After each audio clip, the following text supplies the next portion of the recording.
My name is Jennifer Bennett. I'm 32 years old, and I used to believe that love was about proving you were enough. Now I know that if you have to prove it, it was never love in the first place. When I think back to those early days with Marcus, I see them in soft tones. Coffee steam, curling through morning light, laughter spilling over burnt pancakes, his lazy smile when I tucked my hair behind my ear. We were two people building a world out of small gestures, or so I thought. Marcus was the kind of man who filled a room without trying. Sharp suit, sharper ambition. He worked in marketing strategy for a luxury brand and carried himself like every decision he made had weight. I admired that once the focus, the drive. I used to joke that he never walked anywhere he advanced. I was steadier, an illustrator who freelanced from home, drawing quiet things, faces, raincoats, little moments people didn't notice. We were opposites that made sense until his old world started creeping into ours. The first time I heard Melissa Crane's name, it was over dinner. He mentioned her casually the way people mention weather. Melissa just got promoted again regional creative director. I smiled, because that's what supportive girlfriends do. That's great for her. He nodded, eyes still on his phone. Yeah, she always knew how to chase the next thing. Bold girl. It was nothing then, just a name. But like a hairline crack in glass, it spread silently through everything. Over time, Melissa became a presence in our apartment. Not in body, but in comparison. She was the measuring stick against which I didn't know I was being measured. Melissa loved scuba diving. Melissa could handle high-pressure clients. Melissa never settled. I remember one Sunday morning, pancakes again, the ritual I clung to. I poured the batter wrong and ruined the first one. Marcus laughed, but it had an edge. Melissa used to say the first one's always a test run. Then I must be failing the test, I said lightly. He kissed my forehead. Don't be so sensitive, babe. I'm just saying she had this perfectionist streak. It should have rolled off me. Instead, it clung. Every just saying felt like a pinprick, and I was running out of skin. Months passed, and I found myself changing quietly, trying to fit invisible criteria. I learned to order his favorite wine, read the same business books he quoted. I bought a blazer that made me feel like someone who made power moves. But inside, I was exhausted performing competence when all I'd ever wanted was connection. Sometimes at night, I'd lie awake watching the shadows across the ceiling and wonder when admiration had turned into audition. One evening, I came home early from a client meeting, determined to surprise him. I made his favorite garlic shrimp linguine and set the table with the fancy plates we rarely used. He walked in still on a call. I waited for the smile, the warmth. Instead, he waved for quiet and mouthed Melissa. I turned back to the stove, pretending not to hear the way his voice softened. You deserve that promotion, he said. You always did. When he hung up, I asked, trying to sound casual. How's Melissa these days? She's great, he said too quickly. Just work stuff. Then he looked at me with faint irritation, as if my curiosity were a breach of professionalism. I didn't push it, but that night I tasted metal instead of shrimp. The comparisons weren't always spoken aloud. Sometimes they lived in the silence between what he said and what he didn't. When I showed him a sketch I was proud of, he'd nod, distractedly murmuring, Looks good. You ever think about doing something bigger, like a startup design firm? Bennett Slation.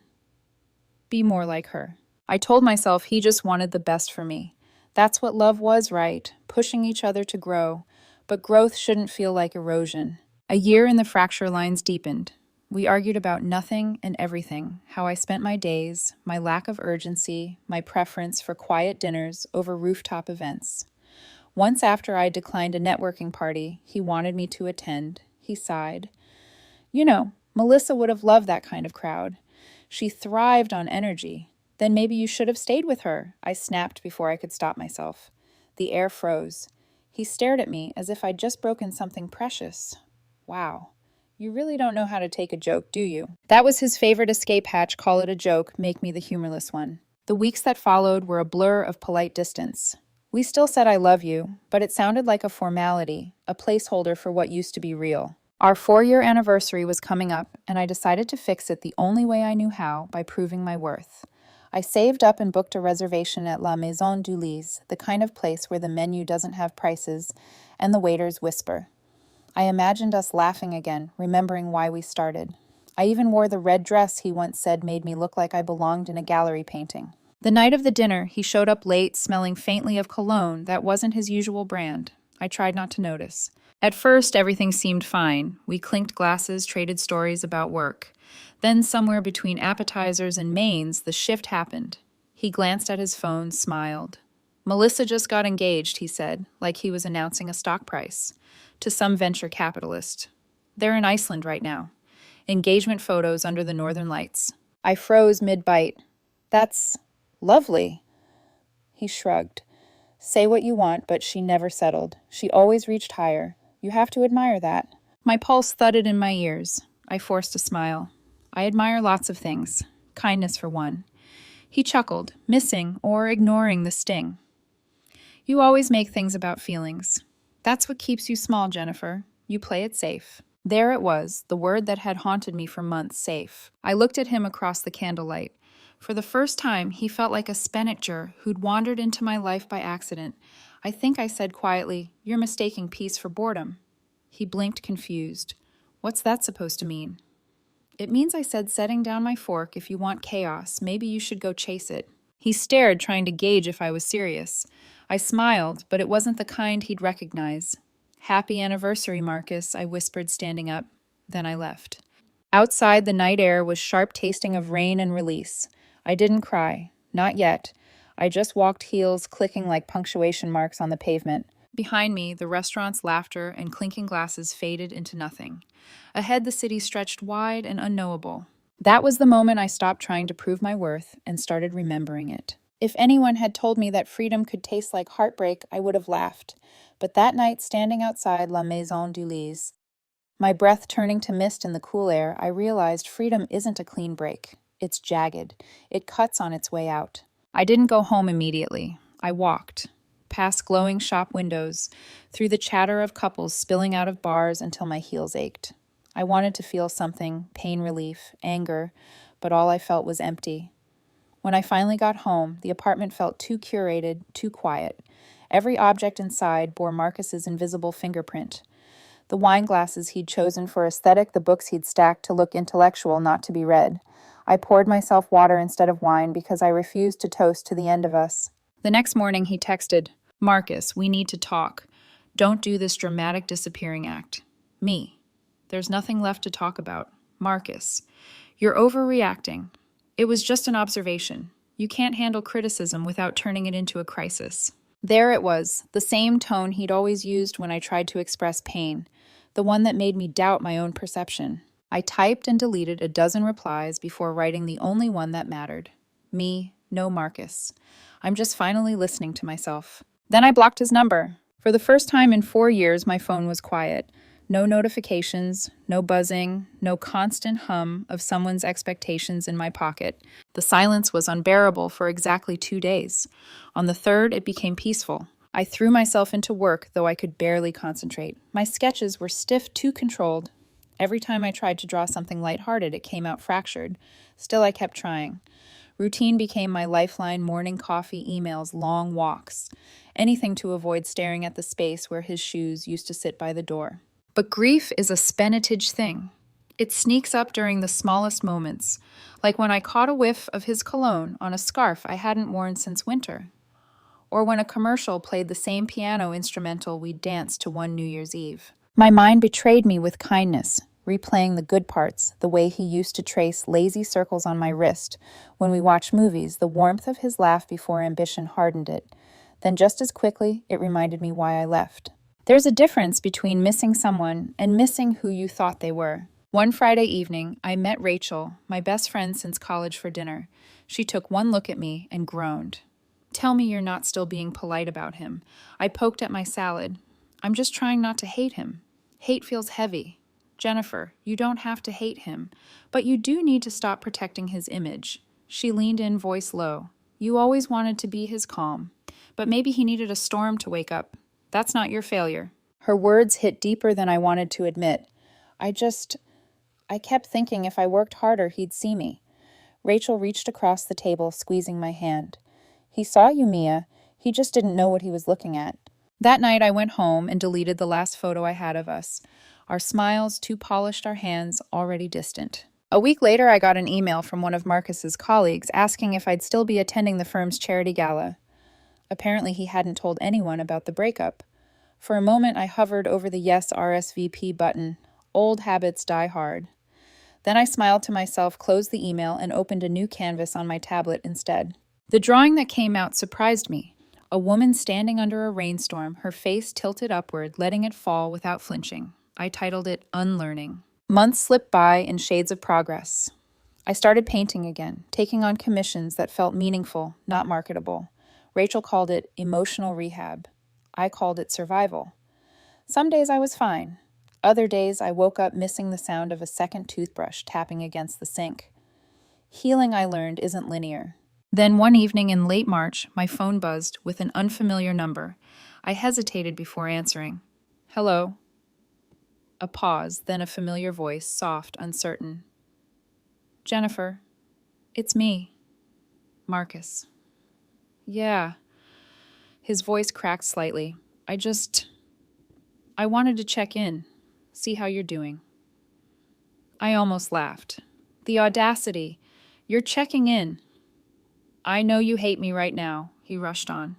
But I've been thinking, maybe we both said things we didn't mean. I gripped the phone tighter. No, Marcus, you said exactly what you meant. You just didn't expect me to listen. He was silent. I imagined him standing somewhere expensive and sterile like his condo, all glass and echo. You don't have to do this pride thing, he said finally. You know me better than anyone. I did. I corrected. And that's the problem. Then I hung up. After that night, I deleted his contact for good. I told Rachel the next day. She grinned. You didn't just close the door, you welded it shut. Yeah, I said, half smiling. But sometimes I still press my ear to it. She nodded. You will, until one day you don't even remember which door it was. April melted into May, and with each week, I felt myself returning to the woman I'd been, before only stronger. I started running again, sleeping better, even smiling without realizing it. But every Bennett's formation demands a trigger. Mine came unexpectedly from someone I hadn't heard from in years. One afternoon, my phone rang. The name flashed across the screen, Ryan Reed, Marcus's younger brother. My pulse quickened. I almost declined, but curiosity won. When I answered, his tone was awkward, careful. Hey, Jennifer, sorry to call out of nowhere. I just thought you should know something. What is it? He hesitated. It's about Marcus and Melissa. The name dropped like a pebble into still water. I hadn't heard it aloud in months. Ryan exhaled. They got engaged last month. But there's more. She made him sign this insane prenup. Basically, if they split, he gets nothing. Not a cent. I didn't say anything. I didn't need to. Ryan kept talking, his words tumbling over each other. He's miserable, Mia. Says she monitors every expense. Won't even let him buy a car without approval. I thought you should know. I smiled faintly, staring out the window at the fading light. Why? So I can feel sorry for him. He was quiet. I just thought, you'd want to know he regrets it. No. Regret. The same word I used to whisper into my pillow back when I thought I'd be the one carrying it forever. But now it didn't sting. It felt distant, like watching rain hit a window I wasn't standing behind anymore. Tell him I said softly that some lessons are only learned in silence. Then I ended the call. The phone slipped from my hand onto the couch. Outside, thunder rolled low and steady. It wasn't vengeance that warmed me, it was peace. The night Ryan called, thunder rolled like a slow drum over the city. I sat by the window, watching the rain streak down the glass, and for the first time in months, I didn't flinch at the sound of Marcus's name. It was just noise now, background weather. That's when I realized the silence wasn't empty anymore. It was sacred. After the breakup, I used to fill every quiet moment with distractions, music, podcasts, phone calls, anything to drown out the echo of what I'd lost. But silence has a way of reshaping itself once you stop running from it. It stops sounding like absence and starts sounding like clarity. I woke early the next morning, made coffee, and opened my sketchbook. My hands trembled a little. For months, every line I drew felt uncertain, like even the paper doubted me. But now something inside had shifted. I didn't draw Marcus. I didn't draw heartbreak. I drew space. A woman walking barefoot on cracked ground, the wind in her hair, the world stretching wide around her. It wasn't beautiful. It was honest. That same afternoon, Rachel came over uninvited as usual, carrying a grocery bag filled with snacks and cheap wine. You look different, she said, kicking off her shoes. Peaceful. Creepy peaceful. Like you joined a monastery. I laughed. Just detoxing from chaos. Good. About time. You've been breathing other people's expectations for years. She plopped onto the couch, tearing open a bag of chips. So what's the new chapter? I hesitated. I don't know yet, but I'm not writing it for anyone else this time. Rachel nodded approvingly. That's my girl. Now drink this before I decide you've become enlightened and leave. We sat there watching a terrible rom-com, eating chips straight from the bag, and for the first time in a long time, I felt normal. No performance, no proving, just being. A few days later, I went to the gym for the first time in years. Not to change my body, but to reclaim it. Each weight I lifted was a word I'd never said. Each exhale was an apology I no longer owed. That night, while stretching, I noticed something spinatage on my phone, a text from an unknown number. Unknown. Hey, it's me. No name, no greeting. Just me. My stomach tightened. I knew that tone like a scar. I didn't answer. I didn't even open the thread. I simply turned off my phone, set it face down, and went to sleep. The old me would have replied half out of guilt, half out of habit. The new me understood that silence was also a response, and sometimes the loudest one. The next morning, I met a new client at a small cafe downtown. He was a kind man in his late 40s who wanted illustrations for a children's book about courage. It's about a little bird who forgets how to fly, he explained. She keeps watching others take off, but can't remember how she used to do it herself. I smiled, something tugging in my chest. That's beautiful, he shrugged. I think it's about starting again. When he left, I stayed behind, sketching ideas on napkins. My bird wasn't small or weak. She had scars on her wings and eyes that had seen storms. That afternoon, I realized I wasn't just illustrating his story, I was drawing my own. By April, the world was soft again. I found myself humming when I cooked, lingering longer in the shower, laughing too loud at Rachel's jokes. I didn't feel like I was healing anymore. I felt like I was living. But life as I was learning loves its ironies. Because just when everything settled, Marcus reappeared. It started small, a message from another unknown number. Unknown. I saw one of your drawings online. You've gotten even better. I stared at the screen, heartbeat steady. Then I missed that side of you. I deleted it without replying. A day later, another came. She doesn't get me like you did. I blocked that one too. 3 days after that, be a woman and talk to me, Jennifer. I almost laughed. Be a woman. As if silence made me less one. That night, I met Rachel at our usual rooftop bar. The city glowed beneath us, neon alive and unapologetic. I told her about the texts. She snorted. He's not texting you because he loves you. He's texting because his reflection cracked, and you're the only mirror that ever made him look good. I sipped my drink, smiling. Well, this mirror is not available anymore. When I got home, I opened my window and let the wind in. The curtains billowed like wings. I thought about how I used to shrink to make room for him, how I used to hold my breath so his dreams could breathe. Not anymore. The next morning, I unblocked my phone, not to read anything, but because I wasn't afraid of what might come through anymore. I wasn't avoiding ghosts. I'd already outlived them. That afternoon, I received a new message, not from Marcus, but from an unknown sender with a different kind of tone. Unknown. Hey, this is Charlie from the art workshop last month. We're doing a gallery night this Friday. Thought you might want to come. I blinked, smiling despite myself. Charlie. Kind eyes, slightly messy hair, the one who'd said, your drawings feel like they're breathing. Maybe silence wasn't the end of my story. Maybe it was just the space I needed to hear a new one beginning. That Friday I went. The gallery was small, but alive with color walls, lined with paintings that looked like confessions in pigment. Charlie spotted me near the back, waved, then pointed to a canvas I hadn't expected to see my own. Unlearning. I asked if they'd hang it, he said when I approached. Hope that's okay. I stared at the woman in the rain with her face tilted toward the sky. It's more than okay. He smiled softly. You know she doesn't look lost to me. No, he shook his head. She looks free. Something in my chest unknotted. I didn't blush, didn't deflect. I just said, maybe she finally is. When I got home that night, my apartment no longer felt haunted. It felt mine. I watered the plant that somehow hadn't died, put my phone on silent, and stood by the window again. The city lights reflected faintly in the glass, and for a split second I caught my own reflection looking back, not the woman Marcus had measured, but the woman who had finally learned to measure herself. Outside, the wind picked up, brushing the curtain against my arm. It felt like a whisper, not of regret, but of peace. The text came on an ordinary Tuesday afternoon while I was mixing paint. The sky outside was the dull gray of unfinished business.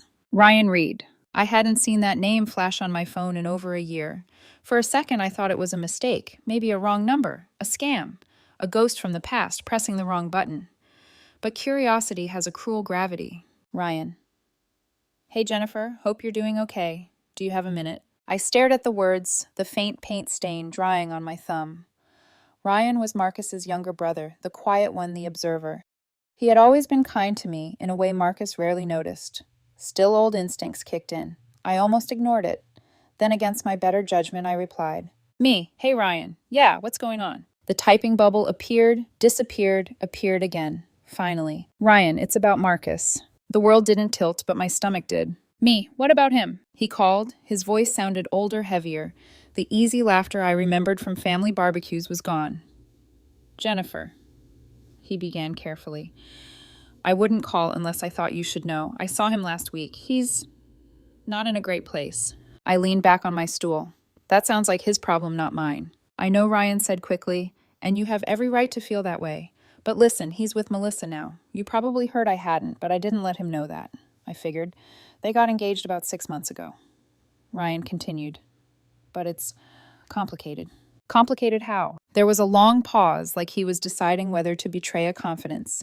Then she made him sign a prenup, a brutal one. He doesn't get anything if they split, not even his share of the apartment she bought. She basically treats him like an employee. He has to log every expense, Jennifer, every single one. I said nothing, just listened to the faint static on the line. He's miserable, Ryan went on. She controls everything. His schedule, his money, even who he talks to. He said she calls it structure. I could almost see it, the same confidence Marcus once admired in Melissa now weaponized against him. The hunter becoming the hunted. Ryan's voice dropped. He talks about you, you know. Says you were the only one who made him feel safe. Safe. The word landed like a dull blade, the very thing he used to scorn. The thing he said made me small. Now it was the thing he missed most. I took a slow breath. Ryan. I appreciate you calling, but whatever's happening between them isn't my business. It stopped being my business the day he walked out of that restaurant. I get that, Ryan said, almost pleading. He's not doing great. I stood pacing the studio. My fingers brushed against the rough edge of my canvas, the one Charlie had helped me hang after the gallery night. Then he should learn, I said softly. We all have to eventually. Ryan was quiet. I'm sorry, Jennifer, he said finally. You didn't deserve any of what happened. I know I said and meant it. Take care of your brother. Then I hung up. Afterward, I didn't cry. I didn't even feel vindicated. I just stood there staring at the wet streak of cobalt blue dripping down my canvas, watching how it bled into white, like something surrendering. There was a time when I would have imagined that phone call as an apology through proxy, a message from the universe that I'd been right all along. But truthfully, it didn't feel like justice. It felt like closure wearing ordinary clothes. I wiped my hands on a rag, walked to the kitchen, and made tea. The steam rose in curls, soft and unhurried. Outside, a beam of sun broke through the gray and hit the counter in a slant of gold. It felt symbolic, though I wasn't sure of what. Maybe of the difference between revenge and release. That weekend, Rachel and I met for brunch. She had a new haircut and her usual brutal honesty. So she said, between bites of avocado toast, You gonna tell me why your face looks like you just read someone's obituary and didn't hate it? I rolled my eyes. Ryan called. Her fork froze midair. Ryan. As in Marcus's baby brother. Ryan. I nodded. Apparently Marcus's engagement isn't going well. The prenup's a nightmare. He's miserable. Rachel leaned back, smirking. And let me guess part of you enjoyed hearing that. I stirred my coffee. Maybe a little, but mostly I felt tired. Tired is progress, she said, pointing her fork at me. Means you're done fighting ghosts. I smiled. You should put that on a mug. I will, and I'll send you royalties.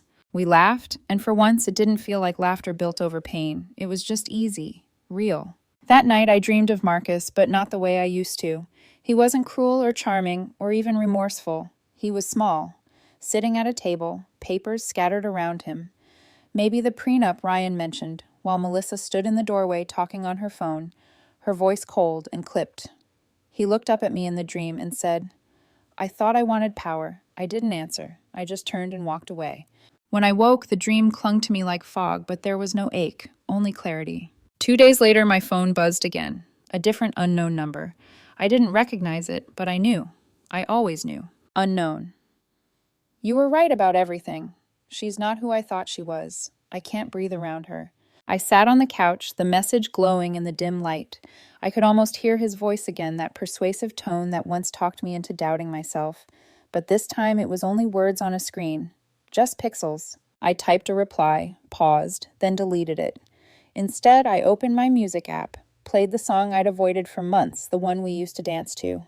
It didn't hurt anymore. It just sounded like another song. Then, with steady hands, I tapped block. The next morning, Charlie stopped by my studio to drop off coffee. He leaned against the doorframe, his usual gentle grin in place. You look like you slept well. I did, I said, surprised to realize it was true. Good, he said, because we're taking a day off. The weather's perfect, and I'm kidnapping you for a drive to the coast. I laughed. Kidnapping, huh? That's bold. Artist orders, he said, handing me a cup. You've earned some sunlight. I hesitated for a heartbeat, the old reflex of guilt, as if joy needed permission. Then I nodded.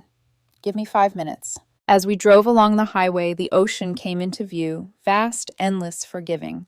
Charlie turned the music low. You ever think about what you'd say to him if he showed up again? I looked out the window. Nothing. Nothing. Nothing. I repeated. Silence says everything he refused to hear. Charlie smiled, eyes still on the road. That's poetic. It's peace, I corrected. He glanced at me, sunlight spilling through the windshield. Then I'm glad you found it. That evening, after he dropped me home, I stood by the window again, the same one I'd cried beside months ago. The city hummed softly outside. Somewhere, Marcus was probably rereading his own messages, looking for a response that would never come. Somewhere, Melissa was probably setting new boundaries he didn't like. And somewhere in between, my past had finally stopped echoing. I picked up my sketchbook and drew a single line, clean, straight, unbroken. Sometimes that's all healing is, one final line drawn in peace.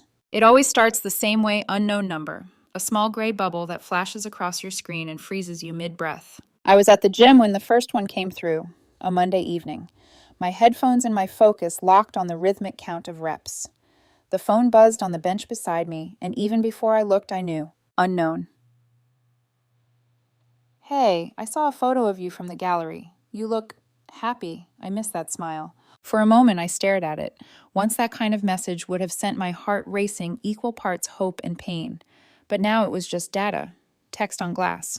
I placed the phone face down and finished my set. The barbell felt heavier than usual, but so did my piece. 2 days later, another one arrived. Unknown. You were right about Melissa. About everything. I feel trapped. I didn't respond. I just whispered to myself, of course you do. Later that night, Rachel came over with Thai takeout and her usual blunt commentary. I told her about the messages. She grinned around a mouthful of noodles. Congratulations. You've officially reached the regret tour stage. Every narcissist's greatest hit. Don't make it sound like a badge of honor, I said. Oh, it is, she said. It means you finally broke the spell. He's chasing an echo now. Her words hit deep, because that was exactly what it felt like, an echo. Not a voice calling for connection, but a hollow sound bouncing off the walls of his own regret. By Friday, the tone had shifted. Unknown. Are you seriously ignoring me? After everything, unknown. You always talked about forgiveness. Where's that now? Unknown, be an adult and talk to me, Jennifer. I laughed an actual laugh, full-bodied and incredulous. Forgiveness, he said. The man who once measured my worth against another woman's now demanding closure on his schedule. I showed Rachel the texts and she whistled. He's really leaning into the self-pity genre. I think he's confusing forgiveness with access, I said. She raised her glass. Cheers to revoked access. We toasted, and for the first time I didn't feel anger or pity. Just distance. A clean, beautiful distance. The following week, I started teaching weekend art workshops. Small groups, mostly women in their 30s and 40s, some divorced, some newly single, all trying to rediscover pieces of themselves. We painted in silence at first, the air heavy with unspoken stories. Then, gradually, laughter began to replace the quiet. One afternoon, a woman named Layla said, I'm painting, what I wish I could say to my ex. What's that? I asked. She smiled sadly. that, I survived him. Something inside me cracked open not from pain but recognition, because I had too. That night when I got home, I poured myself tea and sat by the window. The city outside looked like a living organism, lights blinking, cars moving like arteries. My phone buzzed again. Unknown. You think silence makes you strong, it just makes you cold. I was right about you. The old Jennifer might have cried, the one who once believed every accusation deserved an answer. But now I smiled, because that text said more about him than it ever could about me. I opened the thread, scrolled through the months of unanswered messages, and realized something simple. He was still trying to perform control even in defeat, and I was done being part of the show. Block! Just one tap, no tremor in my hand, no nostalgia, just finality. A week passed, then another. The quiet that followed felt different this time, not an empty pause, but a symphony of relief. I filled my days with creation instead of reaction. The studio walls bloomed with new canvases, women dancing in storms, women asleep on fields of color, women standing tall in darkness. Each one looked a little like me. Charlie visited, sometimes helping me hang paintings or bringing me lunch I didn't ask for. He had that rare kind of gentleness that didn't need to be announced. One afternoon, while adjusting a frame, he said, "You've got a real calm about you lately." I smiled. "That's because I stopped trying to earn peace from people who can't give it." He grinned. "Mind if I quote you on that? Only if you spell my name right." But peace doesn't mean forgetfulness. Sometimes memories still slip through the faint smell of his cologne in a crowd, the way certain songs still know my pulse. The difference now is that I don't chase them away. I let them pass like traffic noise outside a window. Present, but harmless. One rainy afternoon, I received an email from S. Benetker. The subject line read, "Your work moved me." It was from a woman named Claire who'd seen my piece Unlearning at the gallery. She wrote, "I left a man who made me feel small. Your painting looked like the moment I walked out. Thank you for showing what freedom looks like." I read the message twice, then pressed a hand to my chest. For so long, I thought my story was one of failure, a woman who couldn't hold on to the man she loved. But maybe it wasn't failure. Maybe it was testimony. That night I painted again, not sadness, not revenge, but light. 2 weeks later, as if the universe were testing my resolve, another unknown number appeared. Unknown, you'll never find someone who understands you like I did. I looked at the message for a long time. Then I whispered to the quiet room, "You're right. I already did." My eyes flicked to the photo pinned above my desk, a candid of me and Charlie from the gallery night. No drama, no fireworks, just warmth. Real understanding doesn't demand performance. It just stays. I set the phone down and turned back to my canvas. Outside, the rain had stopped. The world smelled new. I dipped my brush into yellow, the color of sunrise, and began again. It's spinach how a year can pass without you realizing when the healing became habit.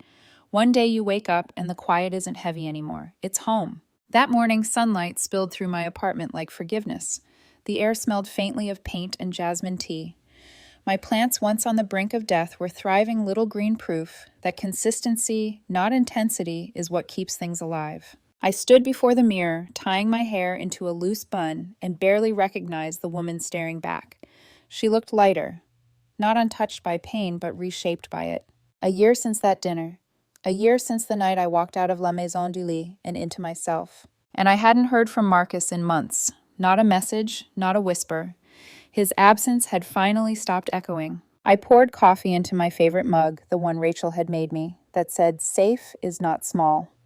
She'd given it to me the day I launched my online portfolio, insisting I needed a reminder that my piece wasn't mediocrity, it was mastery. The website had unexpectedly taken off. Commissions trickled in from Aspennagers who'd seen Unlearning at the gallery. I wasn't famous, but for the first time I was fulfilled. Every drawing felt like an unspoken truth finding its shape. Charlie had become a quiet fixture in that world. He never pushed, never demanded to be the center of it. He'd just show up with coffee with a new brush, with that grin that said, "You've got this." He wasn't a savior. He was a witness. And sometimes that's all healing needs, a steady presence that doesn't need to fix you. That afternoon, I met Charlie at a cozy cafe downtown, the same one where we'd met months ago for the gallery night. The barista knew our order by heart. He arrived first, sketchbook in hand, grinning. "You're 5 minutes late. I call it artistic timing." He laughed. "Then I'll stop wearing a watch." We spent an hour talking about everything and nothing. His design project, my latest commission, the cat Rachel was threatening to adopt.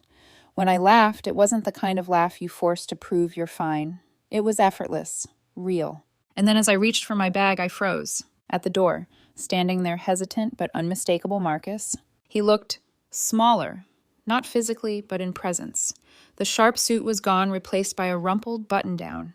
His confidence, the thing he used to wear like armor, hung off him like an old coat.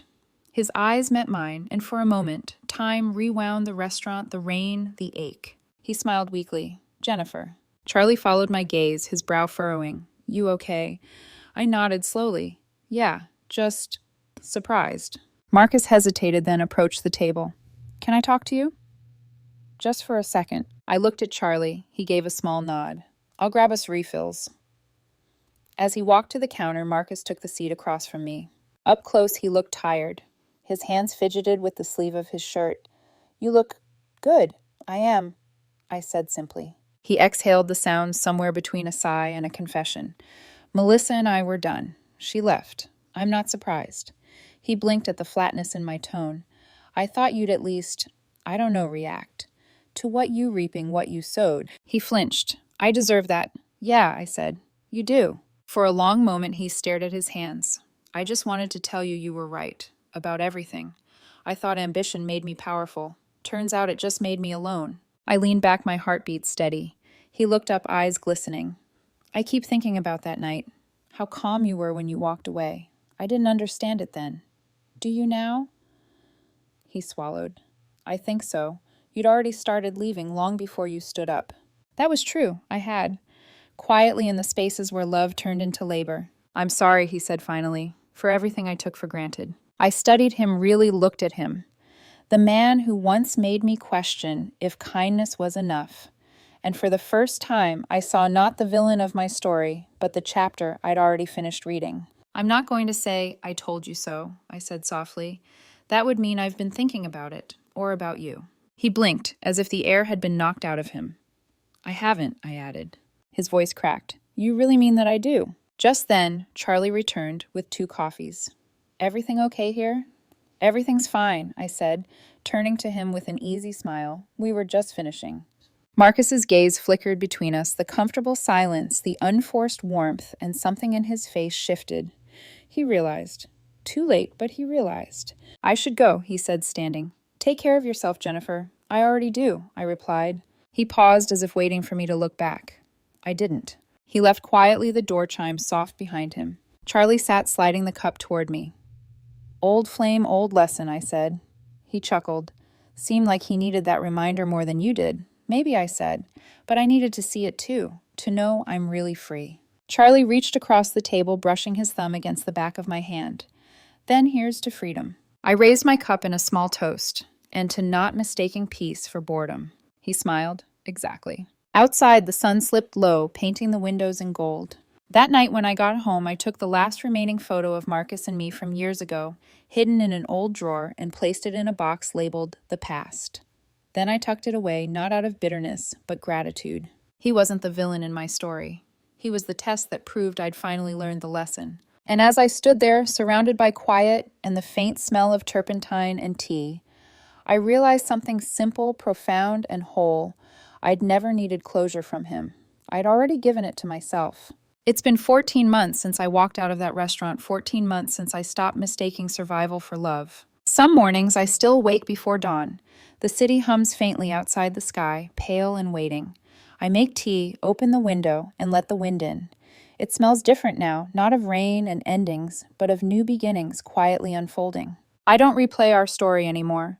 I remember it the way you remember an old scar, not with pain, but with recognition.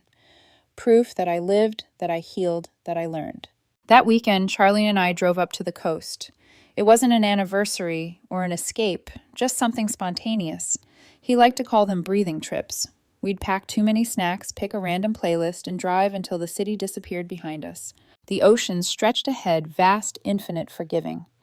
We walked barefoot along the shoreline, our shadows long and blurred in the late afternoon light. Charlie skipped a stone across the water. Do you ever think about him? He asked softly. Marcus, I nodded once. Sometimes.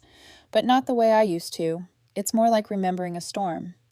You don't resent the rain, you just remember that you learned to carry an umbrella. He smiled. You always have the best metaphors. I used to paint them to understand myself, I said. Now I just live them. We stood in comfortable silence. Waves hissed against the sand, retreating and returning like breath. Charlie turned to me. You know what I like about you? I raised an eyebrow. You only get one answer. Choose wisely. He grinned. You're calm, but not the kind of calm that hides fear. The kind that comes after surviving chaos. You wear peace like someone who earned it. I didn't respond right away. I just took his hand, our fingers intertwining with quiet certainty. Later that evening, we found a small seafood diner tucked off the road. The air smelled like salt and butter, the lights dim and soft. The kind of place where time slows down. Charlie ordered for both of us, remembering that I hated oysters, but loved clam chowder. Halfway through dinner, my phone buzzed. An unfamiliar number again. My breath caught for a fraction of a second, old reflex. But when I flipped it over, it wasn't him. It was from the art gallery. Congratulations, Jennifer, your piece. Unlearning has been selected for the annual showcase, opening night next month. I laughed, startling the table beside us. Charlie looked up. Good news. I handed him the phone. They picked my painting. He grinned. Of course they did. That piece looks like it's breathing. I smiled. It feels like it too. The following month, the gallery buzzed with quiet applause and warm lights. Spinnaker stood in front of unlearning, whispering, pointing, smiling. But what caught my eye wasn't the crowd, it was the reflection of myself in the glass. The woman in the painting, standing under the rain chin, tilted upward, looked freer than the one who painted her. But only slightly. Rachel showed up halfway through the event, holding a ridiculous bouquet of sunflowers. My favorite emotionally evolved friend, she shouted, causing 3 people to turn. You did it, I laughed. What did I do? Turn pain into art, she said, pressing the flowers into my hands, and art into power. I hugged her, breathing in the warmth of familiarity. You always make it sound grander than it feels. It is grand, she said. You just learn to live without needing applause for it. A week later, I received another message, this time from a woman I didn't know. Hi, Jennifer. I stumbled on your story online. I left someone who kept comparing me to his ex. Your words helped me remember that quiet doesn't mean weak. Thank you. I sat there for a long time, reading it again and again. For years, I'd thought the lesson was mine alone. But healing, I was learning, isn't meant to be hoarded. It's meant to be handed forward. Sometimes late at night, I wonder what Marcus's life looks like now. Maybe he's with someone new. Maybe he's alone. Maybe he's still chasing a version of himself that doesn't exist anymore. But it doesn't matter, because I no longer need to be the answer to his story. He was never my villain. He was my teacher, and the lesson was simple. Love should never make you disappear. Last Sunday, Charlie and I walked through the market near my building. The sky was orange, the air alive with chatter. He bought me tulips, even though I told him not to. We stopped at a coffee stand, sharing a cup too small for 2 people, and laughed when foam spilled onto our hands. He brushed my cheek with his thumb eyes warm. You're quiet, he said. I'm happy, I replied. I think they just sound the same sometimes. He nodded understanding. When I got home that night, I hung a new canvas blank untouched, waiting. I stood there for a while, brush in hand, not knowing what to paint. Then I smiled, because that's what freedom is, not knowing and not being afraid of it. I dipped my brush into gold and made the first stroke. Outside, the city lights shimmered. The air smelled of rain again, but this time I didn't brace myself. Because rain wasn't the enemy. It was the reminder that things grow after they fall. I looked out the window one last time, whispered to the night that once held my grief. I hope you find what you're looking for, Marcus. But my part in your story is over. Then I turned back to my canvas and kept painting.